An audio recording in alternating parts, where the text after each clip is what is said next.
On December 27, 1892, Livingstone and Biddle College, now known as Johnson C. Smith University, played in Salisbury, North Carolina, with Biddle winning 5-0. Over time, HBCU football has evolved. HBCU football's popularity continues to rise. Millions attend games each year and millions more watch on television. The HBCU bands provide some of the top entertainment in the country. Over that time, some of the best players to ever play in the National Football League played at HBCUs. Every Monday through Friday on the HBCU Football Daily Podcast, national radio and television host Donal Ware takes a look at what's happening in HBCU football and talks with coaches, players, administrators, and media about the season. Make sure you join the conversation on social media. Now, here's your host, Donal Ware. You've got it locked to the HBCU Football Daily Podcast for today, Tuesday, October 10th. I'm Donal Ware. So we didn't have an HBCU Football Daily Podcast on yesterday, but it's Takeaway Tuesday. I've got plenty of takeaways, as a matter of fact, and we're going to roll two podcasts into one. Not necessarily going to run down the scores, all of the scores from the HBCU football season, or from week 6, I should say, in HBCU football, but you had definitely some key wins. I mean, Florida A&M had to eke it out with Southern.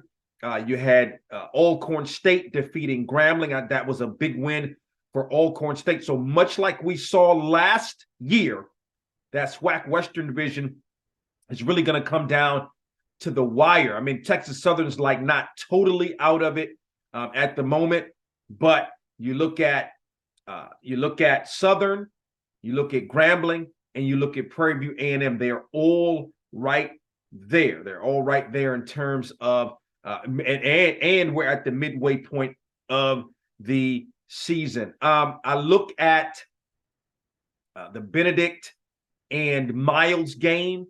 I thought Benedict would win the game, would win by 3 or 4 points. They ended up winning 27-24 in a really, really good football game. And again, one of my takeaways, and especially as we look in terms of the midway point, is where teams are in the SIAC. And you may be surprised. We talk about, how great Benedict is, and we talk about that matchup with Miles and how, Miles was right there as well, but there are a lot of other teams that are right there as well that we're going to talk about a little bit more. I also talked about this on the weekend edition of Box to Row. Watch for Howard against Northwestern. Would Howard have an opportunity? Now, the score was 23-20. Northwestern won that football game. I look at that.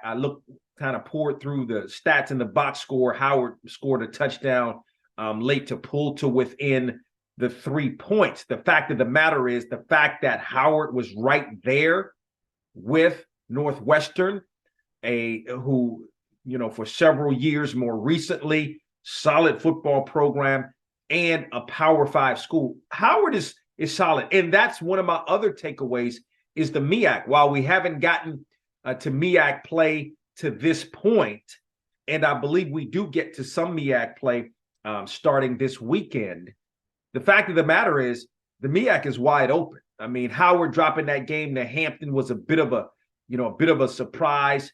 I'm not going to call it an aberration because I think Hampton's got a really good football team, but, Howard's right there. I think, obviously North Carolina Central, who, by the way, another one of my takeaways. Look, we look at the Eagles, defending champs.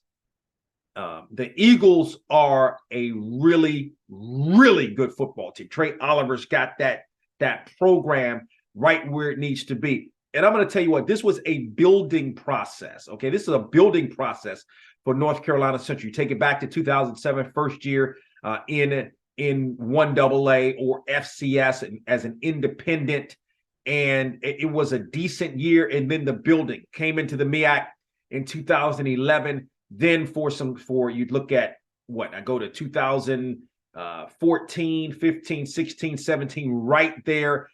Winning some MEAC championship, winning the outright MEAC championship in 2016, sharing a couple of titles, 15 and 14.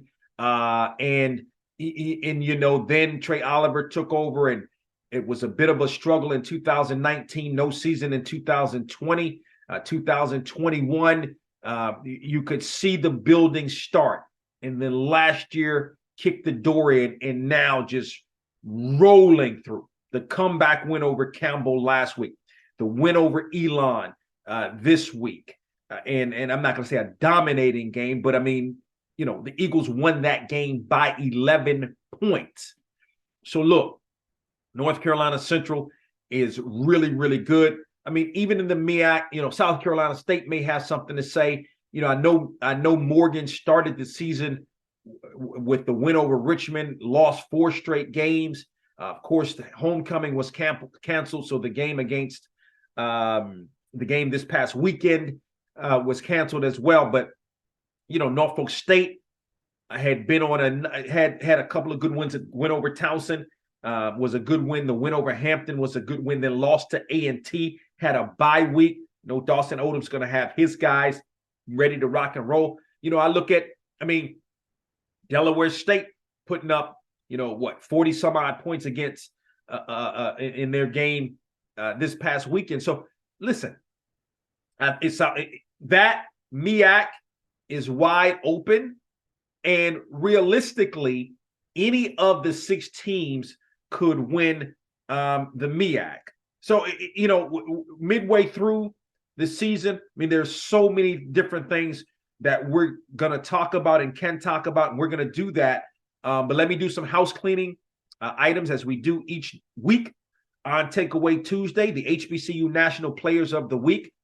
Alcorn State quarterback Aaron Allen completed 20 of 31 passes, 248 yards, 3 touchdowns, including the game winner as the Braves defeated, as I mentioned, Grambling 25-24, game winner with 142 remaining. Kamani Clark, running back for Virginia State, had 244 yards rushing on 21 carries, including 4 rushing touchdowns in Virginia State as Virginia State rolled over Bowie State. And, another one of the takeaways at the midway point, you have 2 teams that are undefeated, Virginia State and also Benedict are your 2 undefeated teams right now in HBCU football. Then we look at the polls, the coaches poll. North Carolina Central continues to remain number 1, receiving all but 1 first place vote that went to Florida A&M, who's number 2, Jackson State number 3. Alcorn State makes a significant jump all the way from number 4 from number 9 to number 4 this week. So your top 3 teams remain the same. Alcorn number 4, Howard at number 5, and then Hampton and Tennessee State tied for 6. Tennessee State had a big win as well. We'll see. Could Tennessee State challenge this year for that newly created Big South OVC football conference? Maybe. The Tigers right now 2-1 in conference play.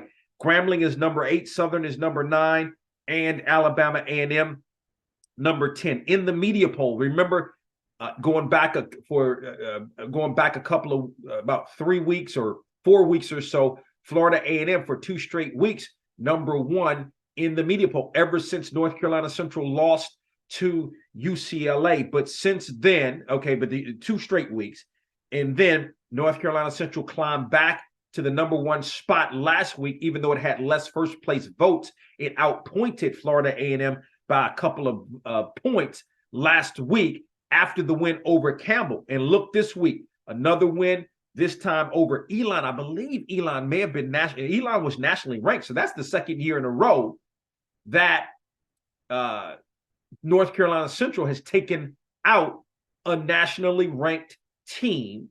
And also, I think it was trying to think who it was. New Hampshire, I believe, is who North Carolina Central beat on last year. So look, the Eagle program is serious, but this time receiving 17 of the 20. first place vote. So it just shows the shift in terms of that the Eagles are a legitimate. I mean, we know they're legitimate, but I mean, they're beating North Carolina Central is doing now what A&T had been doing the latter part of the 2010s, beating some of these nationally ranked teams, beating some of these FBS programs. And so that's what the Eagles are doing. Of course, Florida A&M number 2, Benedict received 1 first place vote, sits at number 3, Jackson State number 4, and Virginia State, who is undefeated, at number 5. So your top 5 remain the same from last week. 6 through 10 looks like this: Virginia Union, Tuskegee, Hampton, Fort Valley State rolls into the top 10. Deservedly so. Has won 5 straight football games. Got a big time showdown on Thursday against Benedict. Man, that game's going to be on ESPN2. What anticipation for that football game. Another takeaway in terms of what the SIAC is doing. I'm going to talk about that momentarily. And then Prairie View A&M jumps back in to the top 10 at the number 10 position.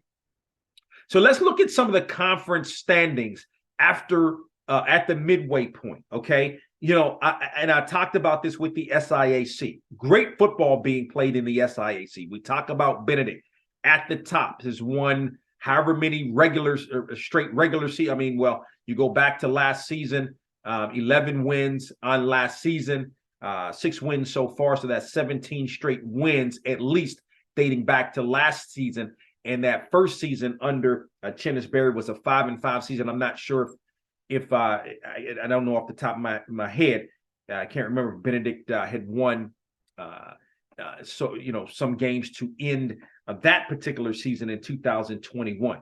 But you look at Benedict, and we can talk about how great Benedict is. But then you have 3 other schools that are undefeated in conference play, 2 other schools that have 1 loss. So you look at Fort Valley State. We talk about the showdown on Thursday between Benedict and Fort Valley State. We'll talk more about that on the Thursday edition of the HBCU Football Daily Podcast. You also have Tuskegee, who is undefeated as well in conference play, 4-0. And then Albany State. Remember, Albany State under Quinn Gray, his first season as the head coach, started the season 0-2. Now he's won 4 straight football games. So Albany State is in the mix as well.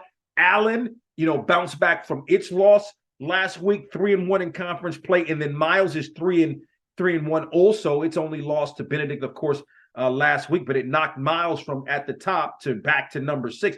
But look at Edward Waters. Don't sleep on Edward Waters winning some close football games, and Edward Waters is 3-2 in conference play as well. So the SIAC, and remember, this is the year that the SIAC decided to move from East-West to straight conference. So your top 2 teams are going to play in the championship game. Of course, we wouldn't know that right now because you have 4 teams that are undefeated in conference play. I don't know all of the tiebreaker rules. Obviously, Benedict still has Fort Valley State remaining. It still has Albany State remaining. So it has some teams to play. Tuskegee still has Miles remaining. So, this thing is not over by any stretch, but the top 2 teams will play for the SIAC championship, unlike past years when it was East and West. I kind of like that, actually. CIAA. So, the Northern Division is going to be the Northern Division, right? And Virginia State right now sits on top in the CIAA's Northern Division, but it still has Virginia Union ahead of it. And of course, it took care of Bowie State. I think that's the big game, and that's the last game of the season. But Virginia State, and I know Dr. Henry Frazier, the head football coach, is not going to let his team rest on its laurels. They're going to come play like their life depends on it each week, and not look at each game as it is, and not look ahead to Virginia Union. It's probably going to be its toughest game remaining. I don't think. I'm going to look here real quick. I don't think Virginia State has played Lincoln of Pennsylvania as of yet. So, I mean, it really can't look ahead. As a matter of fact, plays Lincoln on the 28th. Bluefield State next week, Elizabeth City State, both of those programs struggling a little bit, but you got to handle your business like the Trojans did. I mean, the Trojans handled their business against Bowie State, who was still sort of in the running, but now Bowie State has fallen back to 2-2. So the Northern Division may be not as tough as it's been in past years, but Virginia State, Virginia Union right there, and then don't sleep on Lincoln. In the Southern Division, I mean, right now you have Fayetteville State at 4-0, but Fayetteville State still has some games ahead of it, including Johnson C. Smith, including Shaw. And by the way, Johnson C. Smith was undefeated in conference play, but Shaw came back this past weekend and defeated Johnson C. Smith. So, I mean, if you look at Livingstone's 2-2, Shaw's 2-2, Winston-Salem State is 2-2. Any of those teams still has an outside shot. Right now, Fayetteville State is in the driver's seat, but again, has not played Johnson C. Smith as of yet, who only has the one loss. So the loss by Johnson C. Smith wasn't an extreme setback to this point. With those teams still really having to meet, but it's a long season. Even though we're and as a matter of fact, in the CIAA, we're a little bit more than halfway through the season, but it's a long season left remaining. Fayetteville State still has Livingstone, Johnson C. Smith, Shaw, and Winston-Salem State. Its toughest games are ahead of it. And really, Fayetteville, I mean, because think about it, Fayetteville State beat St. Aug's, who had been struggling. Now, I get it. Coach Feggins was with the Fayetteville State program last year and previous years, so he knows that program. But Fayetteville State's not dominating. It's winning football games. Beat a good Virginia Union team, right? But it's doing it with defense, still trying to find its way offensively and specifically at the quarterback position, okay? So that CIAA is still very much up for grabs. Looking at the SWAC. So if I look at the SWAC in the East, I mean, I just think Florida A&M is the team to beat. It's already got one up on Jackson State, but Florida A&M still has some games, certainly has some games ahead of it, right? Squeaked out to beat Southern. But again, like I mentioned on the HBCU Football Daily podcast on Friday, look, a loss by Florida A&M would not have hurt it as much. And it found a way to win on the road in a tough environment, okay? Florida A&M still has Alabama A&M remaining, who now has 2 losses. So that's going to be tough for Alabama A&M to kind of come out of that. But listen, Florida A&M, not a very tough schedule ahead. Texas Southern, I mean, Prairie View's tough. Don't get me wrong. Alabama A&M is a conference game. Lincoln of California out of conference. And then ending against Bethune-Cookman in that Florida Classic. So it's not the toughest schedule, but it's definitely not a schedule that Florida A&M can sleep on. Jackson State, still right there. Maybe playing possibly for a playoff, but I just don't see Florida A&M losing in the East. When I look at the SWAC, wide open. Now everybody's kind of falling back. Prairie View A&M was 2-0 at one point. Now still right there at 3-1. Grambling lost its game to Alcorn State, was 2-0. Now it's 2-1, and Alcorn State now climbs to 2-1. And Southern lost the game to Florida A&M. It is now 2-1. But the bottom line is these teams, for the most part, still have to play each other. So that SWAC Western Division is going to come down once again to the wire. And it may be that Bayou Classic that makes the determination in terms of and I think it will now, but it doesn't mean necessarily that Grambling or Southern will be. Again, it came down to the last game of the season in that Bayou Classic. Southern won it. Alcorn lost that day. Obviously, Grambling wasn't in the running. Prairie View lost that day, and Southern ended up being the team that ended up going to the representing the Western Division in the SWAC championship game. Again, as I mentioned, I talked about it earlier. No need to go through the MEAC schedule because MEAC has not played a conference game as of yet. While we're talking, I'm going to look up this MEAC schedule real quick because I want to see if, in fact, the MEAC is if the MEAC conference begins, and I don't think it actually doesn't even begin let's see, it doesn't even begin this weekend. I think it begins next weekend. It may be a game or two. I'm going to look this up for you guys real quick. No, Howard is at Harvard. Tennessee Tech's or South Carolina State hosts Tennessee Tech.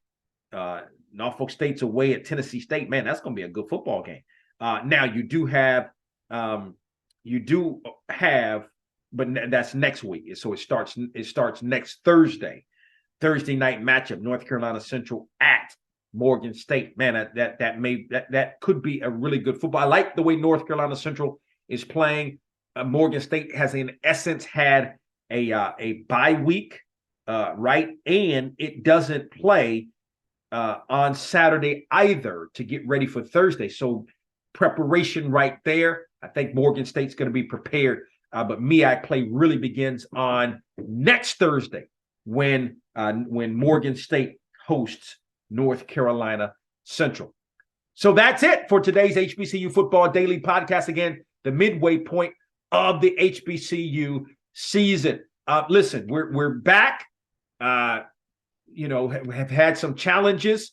Didn't have the podcast on yesterday. We're back for the rest of the week. We're back, next week. So tell a friend about the HBCU Football Daily Podcast. You can always watch on the Box to Row YouTube channel, and you can listen on boxtorow.com as well as iHeartMedia.com. Talk with you tomorrow.